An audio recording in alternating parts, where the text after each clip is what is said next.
Donc je reprends puisque mon téléphone a coupé, petit bug. Donc après avoir visité donc, le palais idéal du facteur cheval, où franchement c'est très beau, ça fait 12 mètres de hauteur, je pensais que c'était moins haut, et 26 de long.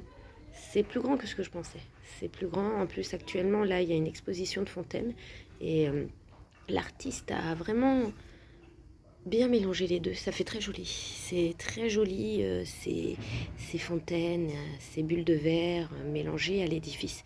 C'est très beau. Donc le facteur cheval a mis 33 ans à construire son palais idéal, avec ses peines, ses idées, ses envies de voyager, je pense surtout. Et ce que je ne savais pas, c'est qu'il... Enfin, je savais qu'il voulait se faire enterrer dedans, mais et que ça lui avait été refusé, mais je ne savais pas qu'il avait construit du coup un tombeau. Il avait acheté une parcelle finalement en cimetière et il a construit son propre tombeau. Donc on a fait des photos du tombeau, pas de vidéo. C'est question de... ça se fait pas. Et ce tombeau, il a mis 8 ans à le construire. Et je trouve que la construction du tombeau, il y a une maturité dedans surprenante. C'est dans le lisse, dans l'arrondi, etc. C'est magnifique aussi. Il avait vraiment un doigté pour faire ça, pour imaginer, créer, monter, ériger, raccorder. C'est sublime. Franchement, son tombeau est très beau et faut vouloir passer 8 ans de sa vie à construire en fait là où on veut être mis. Et, toute sa famille y a été mise aussi. Donc, il avait quand même des doigts en or pour manipuler la chaux, le mortier, le ciment de cette manière-là. C'est sublime. Il avait vraiment un coup de main. C'était naturel et cette envie de s'évader là-dedans. Après, on a repris la route et sur la route, on a vu un panneau qui nous disait qu'il y avait une ruine. Et puis je me suis dit, allez, Maca, on y va. De toute façon, on avait perdu du temps. Je suis temps perdu pour temps perdu. Enfin, façon de parler, puisqu'on est en road trip, donc le temps, on s'en fiche. On va voir. Et en fait, on est allé au prieuré de la Dame Brune. Et c'est une église en ruine. Il n'y a plus de toiture, il n'y a plus de sol. Il y a vraiment juste les murs autour et un petit cimetière à coller. Et c'était très joli à voir. Je mettrai la vidéo plus tard parce que c'est ma fille qui l'a fait avec son téléphone. Et j'ai fait quelques photos. Et c'est très bien entretenu, c'est magnifique. Et je me suis demandé après avec le temps, mais pourquoi elles sont parties, ces nonnes. Et en fait, c'est le diocèse qui leur a dit de partir. Donc elles ont été, on leur a ordonné de quitter les lieux et de partir. Je trouvais que c'était triste de laisser un monumental partir à l'abandon, mais bon, c'est des choix, hein, question de finances, etc.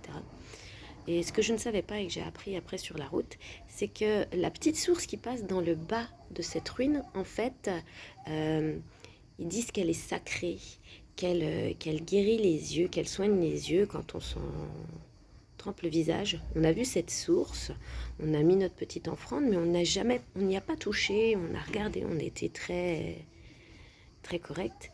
Et de savoir que toutes les deux, ma fille et moi, on met des lunettes ou quoi que ce soit et qu'on a des soucis de vue, on aurait su ça, peut-être qu'on aurait fait quelque chose. Ma fille, à un moment, elle dit, mais t'as vu, il y a des lunettes mais dans une voûte, pourquoi? Et c'est vrai qu'on s'était demandé pourquoi toutes ces petites offrandes à droite à gauche un peu. Et maintenant, on comprend mieux. On comprend mieux. Mais c'était très beau à voir, c'est vraiment une très belle ruine, on s'y sent bien. On n'est pas, c'est pas austère, c'est pas... les tombes sont entretenues derrière. Il faut savoir que malgré que ça soit un endroit abandonné, il y a encore eu des personnes enterrées en 2012. Donc c'est quand même encore d'actualité, utilisé. Et après, on a pris la route pour aller jusqu'à un autre lieu, mais ça, je le dirai dans une autre vidéo, pour partir sur la suite. Donc voilà, là vous avez le bilan de nos J1, J2. Allez, passez une bonne journée. Ah, et puis petite chose, purée, quand on est arrivé sur le secteur de Paladru, etc., c'est une galère pour trouver de l'éthanol. C'est un truc de fou. Je me suis dit, purée, on part du nord, on arrive à avoir des stations. Au milieu, on en bave comme pas deux pour trouver des stations éthanol. Et puis finalement, ben, après, là où on est maintenant, on en trouve quasi partout. On a eu ce stade où c'est pas fait tout le temps.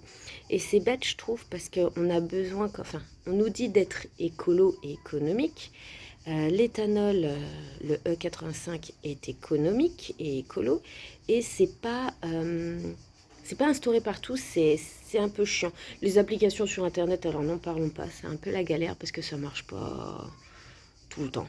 Donc en fait, c'est au petit bonheur la chance pour trouver une station. C'est un peu la galère pour ça. Mais sinon, on s'en sort. Donc voilà quoi. Allez, à plus, à plus.